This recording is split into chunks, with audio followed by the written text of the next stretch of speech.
నమస్తే ఆంధ్రప్రదేశ్. చంద్రయాన్ తోటి మన రేడియో సంబంధాలు తెగిపోయాయి. ఇక దాన్ని పునరుద్ధరించలేమని చెప్పి ఇస్రో చెప్తోంది. చంద్రయాన్ భ్రమణం ఆగిపోయినట్టేనా?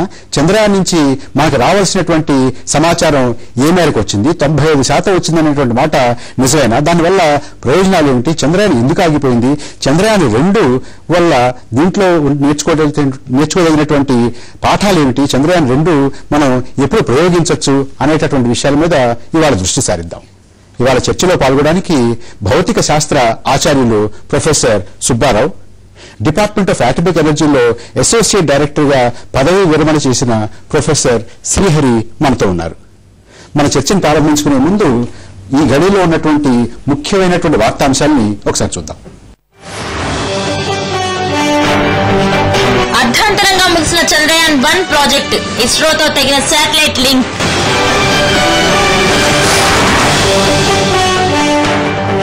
సెప్టెంబర్ 4న కరువుపై ప్రకటన, సూచనప్రాయంగా చెప్పిన సీఎం.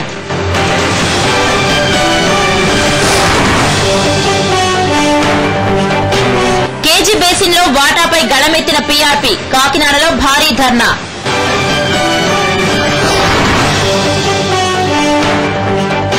మోహన్ భగవత్ తో అద్వానీ భేటీ, నాయకత్వ మార్పుపై చర్చే జరగలేదన్న ఆర్ఎస్ఎస్.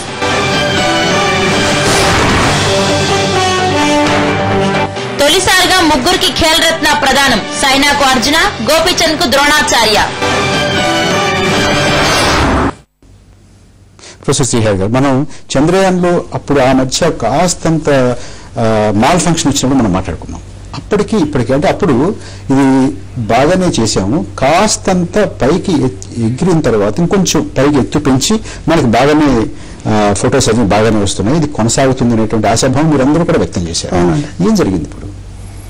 అప్పుడైతే స్టార్ సెన్సర్స్ అని ఉంటాయండి, అది ఫెయిల్ అయింది. అప్పుడు లాస్ట్ టైం రేడియేషన్ వల్ల పోయిందని అన్నారు. రేడియేషన్ వల్ల కానీ సోలార్ రేడియేషన్ లేకపోతే ఇన్ఫ్రా రేడియేషన్ మూన్ నుంచి వచ్చిన దాని గురించి కానీ అది ఎక్కువగా టెంపరేచర్ హై అయిపోయిందని అప్పుడు అభియోగం.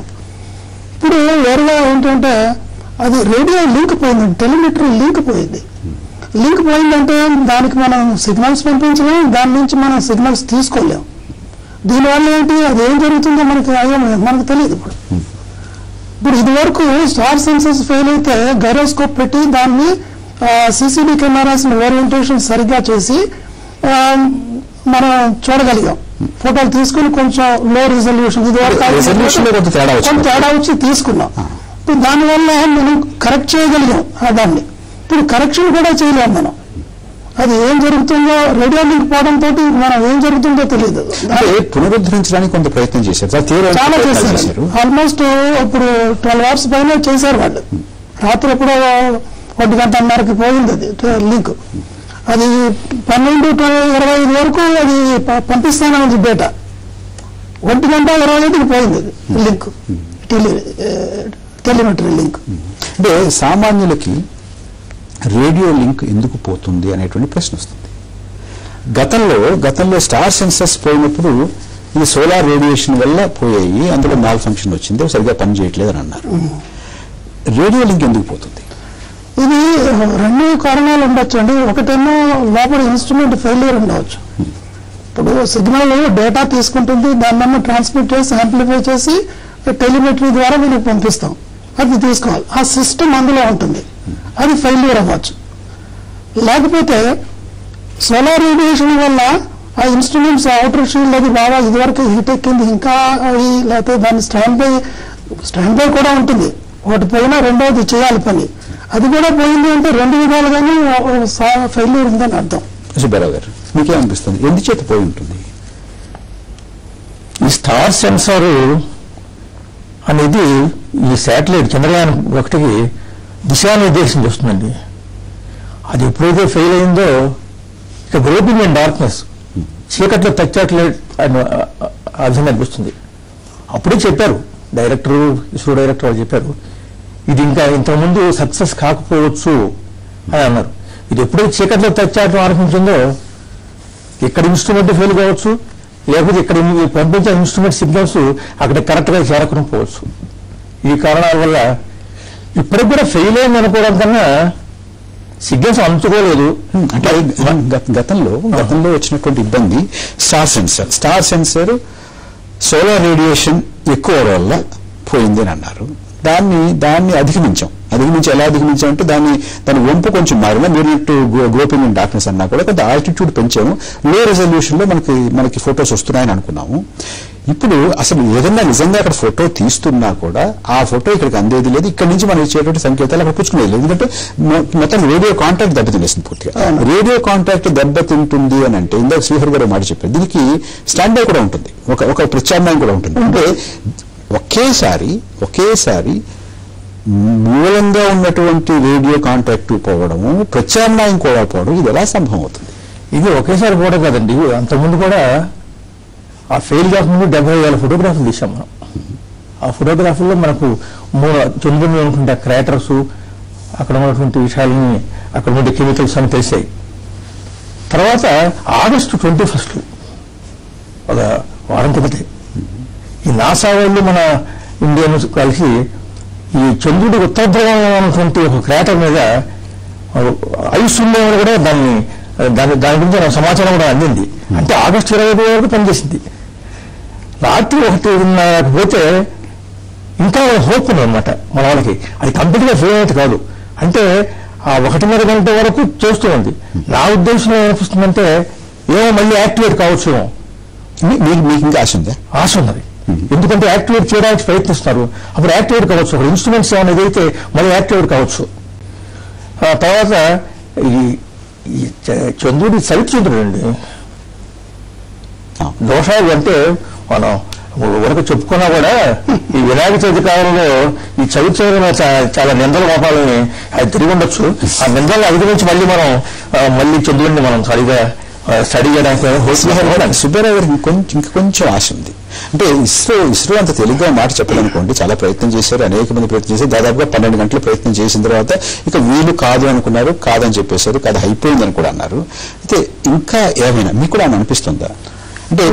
అంటే ప్రయత్నం లేకుండా దానంతట అదే ఏదో ఒక వంపులో లేకపోతే ఎక్కడో ఒక చోట మళ్ళీ సరైనటువంటి అవకాశం ఉందా? ఇప్పుడు అన్నదురా గారు ప్రాజెక్ట్ డైరెక్టర్ చంద్రయాన్ 1కి ఆయన మోన్ మిషన్ అయిపోయిందని చెప్పేశారండి. ఒక మాట క్లియర్ గా చెప్పేశారు. అంటే మనం ఎప్పుడు ఆశ అనేది ఉంటుంది, ఒకవేళ అవ్వచ్చేమో అని. అందులో తప్పేం లేదు, అవడానికి అవకాశం ఉంది. అంటే ఆ ఇన్స్ట్రుమెంట్ సోలార్ ప్యానెల్స్ ఉంటాయండి అందులో, ఈ ఉపగ్రహం మీద మనం పంపించేదాన్ని. అవి ఒకవేళ ఫెయిల్ అయిపోతే మొత్తం అంతా అవుట్ అయిపోతుంది. లేకపోతే ఈ ఒక్క పర్టికులర్ ఇన్స్ట్రుమెంట్ డేటా పంపించే ఇన్స్ట్రుమెంట్ ఉంటుంది, డేటాని కమ్యూనికేట్, అది ప్రాణం. డేటా తీసుకున్నా మీరు కెమెరాలో డేటా వచ్చినా అది అవుట్పుట్ బస్సు నుంచి బయటికి ట్రాన్స్మిట్ చేసి యాంప్లిఫై చేసి బయటకు పంపించాలి. అలాగే మనం కూడా దానికి స్టీరింగ్ చేయడానికి సిగ్నల్ పంపించాలి, మనం రిసీవ్ చేసుకుని పలానా ఓరియంటేషన్ అని పంపించాలి డేటా. ఈ లింక్ పోవడం చాలా ప్రమాదకరం అండి. సిఆర్ గారు, వరంగల్ నుంచి ప్లానిటోరియం డైరెక్టర్ రవికిరణ్ రెడ్డి మనతో మాట్లాడడానికి ప్రత్యక్ష ప్రసారం ద్వారా సిద్ధంగా ఉన్నారు. రవికిరణ్ గారు నమస్కారం. నమస్కారం సార్. చంద్రయాన్ అయిపోయినట్టేనా, చంద్రయాన్ 1 అయిపోయినట్టేనా లెక్క? సార్ చంద్రయాన్ పని అయిపోయినట్టే సార్. కానీ మనకి అనుకున్నటువంటి లక్ష్యాన్ని చాలా వరకు సాధించామనుకుంటున్నాం. ఈ కార్యక్రమం గత నెల ఎంతవరకు లక్ష్యాన్ని సాధించామనేది వల్ల అత్యంత ఆధునికమైనటువంటి ఎక్స్రే పరికరాలు. రవికిరణ్ గారు ఒక్క నిమిషం, ఎంతవరకు సాధించామనేది మళ్ళీ కాసేపు నాకు వద్దాము అనుకున్నాం. నిన్నతోటి ఆ లింక్ తెగిపోవడం అనేది దాదాపు 90% సక్సెస్ అయినట్టే సార్. రవికిరణ్ గారు, ఎంతవరకు మనం ఫలితాలు సాధించాము? 95% సాధించామని అంటున్నారు. అది దాని గురించి వద్దాం, దాని గురించి కాసేపు మాట్లాడుకుందాం. ఇప్పుడు నాతోటి ప్రొఫెసర్ సుబ్బారావు గారు ఉన్నారు, డాక్టర్ శ్రీహరి గారు ఉన్నారు. వీరేమంటారంటే బహుశా మళ్ళీ పునరుద్ధరణ జరగచ్చేమో అనేటువంటి ఒక చిన్న ఆశ ఉంది. ఒకటి. రెండవది, మీ దృష్టిలో ఎందుచేత రేడియో లింక్ ఎందుకు తెగిపోయింది? రేడియో లింక్ తెగిపోవడం అనేది మనకి నేను అనుకుంటున్నాను సార్, నాకు తెలిసినంత వరకు మనము చంద్రుడి ఉపరితలం మీద 100 కిలోమీటర్ల డిస్టెన్స్ లో పెట్టినప్పుడు ఈ కాంతి అధిక ఉష్ణోగ్రత పగలు 110 డిగ్రీలు ఉంటుంది, రాత్రిపూట -180 ఉంటుంది. దీనివల్ల గత నెల కిందనే మనకు తెలిసిపోయింది అధిక ఉష్ణోగ్రత వల్ల ఈ అత్యంత ఆధునాతనమైనటువంటి పరికరాలు చెడిపోయినాయని చెప్పి మనకు గత నెలలో తెలిసిపోయింది. దానివల్లనే జరిగిందని మేము అనుకుంటున్నాం సార్.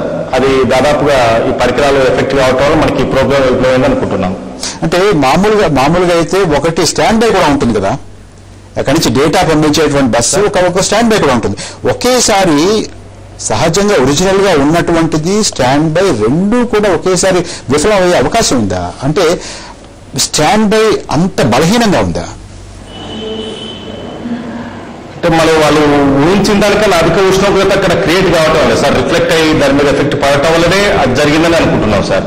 ఎందుకంటే వాళ్ళు ఊహించిన దానికన్నా ఎక్కువ అది సెన్సిటివ్ పరికరాలు కాబట్టి దానివల్ల ఎఫెక్ట్ అయిందని మనం అనుకుంటున్నాం. అట్లా రవికిరణ్ గారు మీరు లైవ్ లోనే ఉండండి, మన చర్చలో మీరు కూడా పాల్గొంది గారు అక్కడి నుంచాను.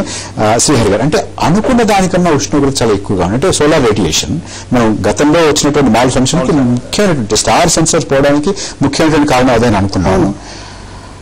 ఇప్పుడు ఇది పోవడానికి కూడా కారణం అదే ఉంటుందా? ఇప్పుడు ఈ డేటా ట్రాన్స్మిషన్ రేడియో లింక్ పోవడానికి కారణం ప్రధాన కారణం ఏమవుతుంటుందంటే అందులో పవర్ సప్లై ఉంటుంది. అంటే అది పనిచేయడం కోసం mostly 5 volts power supply, DC power సప్లైలో పనిచేస్తాయి ఆల్ కంప్యూటర్స్ కానీ లేకపోతే ఇవి కూడా ఆల్ ఇంటిగ్రేటెడ్ సర్క్యూట్స్ అవన్నీ కూడా 5 volts సప్లై అని ఉంటుందండి. ఆ సప్లైకి ఈ రేడియేషన్ షీల్డ్ ఉంటుంది. ఎంత టెంపరేచర్ వచ్చినా వీళ్ళు గ్రహించి ముందుగా ఎంత టెంపరేచర్ ఉండాలని దాన్ని బట్టి రేడియేషన్ షీల్డ్స్ పెట్టి అన్నీ చేశారు. చేసినా కూడా ఈ పవర్ సప్లై ప్రధాన కారణం పవర్ సప్లై పోతేనే ఇటువంటిది వస్తుందండి లోపల. ఇప్పుడు సోలార్ ప్యానెల్స్ నుంచి సప్లై తీసుకుని దాన్ని రెగ్యులేట్ చేసి ఒక రకమైన వోల్టేజ్ 5 volts డీసీ కరెక్ట్ ఇంత ఎంపీరియర్స్ అని పవర్ సప్లైస్ ఉంటాయి. అవి పోతే ఇటువంటి ప్రమాదం రావచ్చు. మరి అది పోయిందా లేదా నిర్ధారణ చేయడానికి టెలిలింక్ ఉంటే కానీ మనకి ఏం తెలియదు. ఆ డేటా వచ్చి దాంట్లో అది ఉంటుంది. అక్కడి నుంచి పంపించే డేటాలో పవర్ సప్లై హెల్త్ ఎలా ఉంది, దాని ఆరోగ్యం ఎలా ఉంది, ఎంత ఉంది, హై వోల్టేజ్ ఉందా, తక్కువ ఉందా, టెంపరేచర్, ఇవన్నీ వస్తాయి డేటా. ప్రతి క్షణం మనం చూసుకోవాలి డేటా. ఇప్పుడు అది ఏమీ లేని దానికి మనం ఊహాగానే అప్పుడు. ప్రొఫెసర్ సుబ్బారావు గారు, ఒకటి సరే ఏ కారణం చేతనైనా రవికిరణ్ గారు చెప్పినట్టుగా అది ఉష్ణోగ్రత కారణం కావచ్చు, రేడియేషన్ కారణం కావచ్చు, వారు చెప్పినట్టుగా అందులో ఉన్నటువంటి పవర్ సప్లై దానికి సంబంధించినటువంటి ఏదైనా ఒక వైఫల్యం కావచ్చు, మొత్తానికి రేడియో లింక్ అయితే పోయింది. భ్రమణం ఆగిపోయినట్టేనా, లేకపోతే అది భ్రమణం జరుగుతూనే ఉంటుంది, అది ఫోటోలు తీస్తూనే ఉంటుంది? ఒకటే ఏంటంటే అది తీసినటువంటి ఫోటోలు రేడియో లింక్ లేదు కాబట్టి మాకు రాకుండా ఉంటాయి, అంతేనా? అది జరుగుతూ ఉంటుందా? అది కూడా అనుమానమేనా? అదే అనుమానమే. ఇస్రో వాళ్ళు పిల్లవాడు తప్పిపోయారు అని చెప్పారు, మళ్ళీ దొరికే ఛాన్సులు లేవు అని చెప్పలేదు.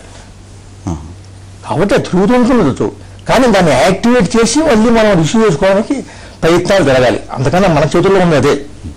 లేకపోతే ఇతర సాంకేతికంగా మిగతావన్నీ కూడా అంటే అది దాని భ్రమణం జరుగుతూనే ఉంది, మనం పెంచినటువంటి ఆల్టిట్యూడ్ లోనే అది ఉంది, అక్కడి నుంచి మాత్రం సంకేతాలు రావట్లేదు.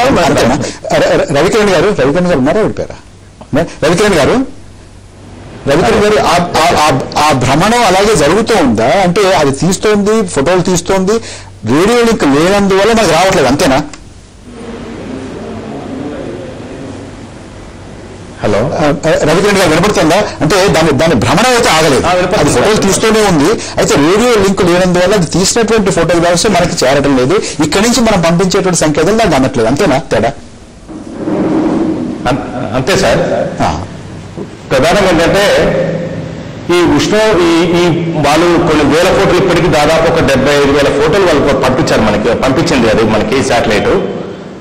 దాదాపుగా మనం అనుకున్నటువంటి ఏవైతే లక్ష్యాలు చంద్రమండలం మీద 200 కారణాలతోటి చంద్రమండల యాత్ర ప్రారంభమైంది.